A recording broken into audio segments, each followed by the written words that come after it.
Mais pour moi, c'est le symptôme de cette espèce de surinstitutionnalisation du syndicalisme à laquelle on est arrivé au début du XXIe siècle. Parce que cette institutionnalisation, qui est un long processus d'intégration, peut prendre deux formes.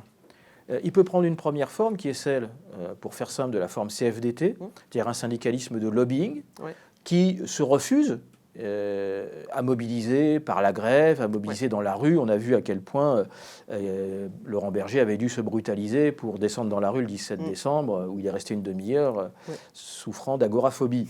Mais il y a aussi une deuxième forme d'institutionnalisation, c'est l'institutionnalisation par le conflit ritualisé, qui illustre les journées d'action venant à l'appui des manifestations. Ça a déjà marché un jour? Comment on peut croire que non, ça n'a jamais fonctionné.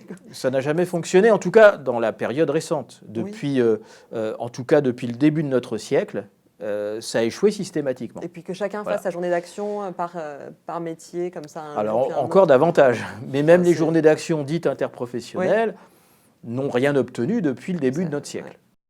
Or, les mouvements sociaux, quand on regarde l'histoire, n'ont jamais réussi, à un moment donné, qu'en sortant du cadre légal. Je prends un exemple très simple.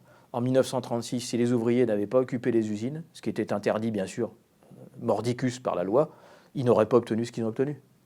Voilà. Un mouvement social qui, par définition, reste dans les règles de droit, qui pour l'essentiel sont définies par l'ordre dominant, il se condamne à se lier les mains et il se condamne d'une certaine façon à l'échec. Ouais.